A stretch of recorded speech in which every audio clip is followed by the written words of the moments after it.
Huwag manghusga agad ha. Huwag maging keyboard warrior. Huwag magaspang dila sa comment section.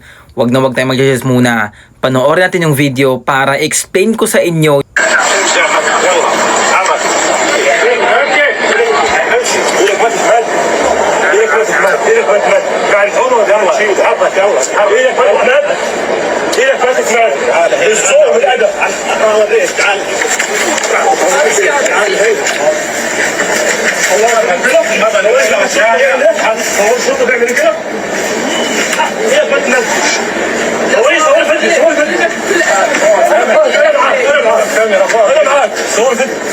صوري فيديو لا بطل اوقف هنا اوقف انا مش عايز انا مش عايز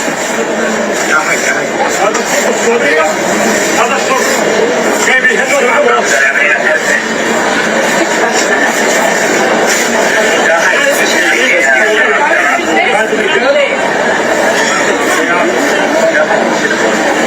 Okay, dito i-explain ko sa inyo ng sakto yung video na yon. Ganito kasi nangyari.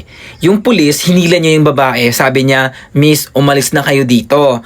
Doon kasi sa Makkah, may mga area na kailangan mong umalis or hindi ka pwedeng magtagal doon. It is because may mga taong papalit doon or may mga taong dadaan doon sa area na yon para gawin nilang exit portal. May mga area din naman sa Makkah na pwede kang magtagal, pwede kang magbasa ng Quran, pwede kang magsala, pwede ka doon tumambay na magbabasa na kahit na mga anong mga books doon sa loob ng Makkah.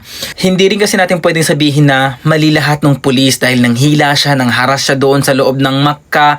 Mali natin, pinapalis sila ng pulis ng ilang beses ng pinagsabihan pero ayaw pa rin nilang makinig. Hindi natin alam yon. So, as a human, rights pa rin natin yung igalang tayo, yung respeto sa bawat isa.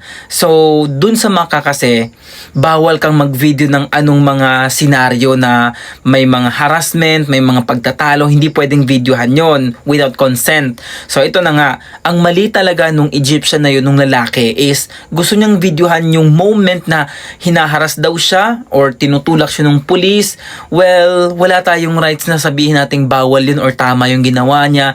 Tayo na lang mag-adjust or umunawa na kung ano yung tama or ano yung dapat gawin natin, which is umiwas na lang tayo or umalis tayo dun sa area na yon.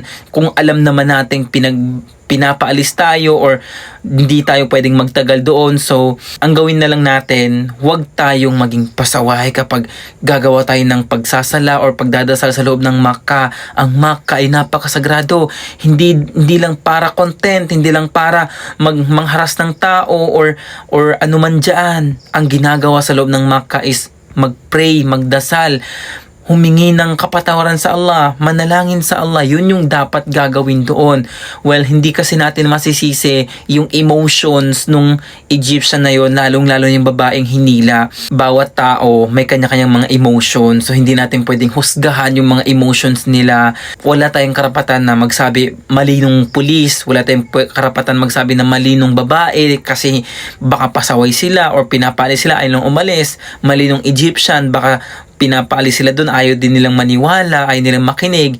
Wala tayong karapatan manghusga dito. Ang gawin na lang natin, kapag tayo ang nandoon sa Makkah, kung ang sabi ng mga pulis, bawal magtagal dyan kasi limit lang ang oras dyan, alis tayo. Ang gawin natin, magdasal, manalangin, ipagdasal natin sa Allah na patawarin tayo at bigyan tayo ng biyaya at papasukin sa paraiso. Yun lang. Assalamualaikum.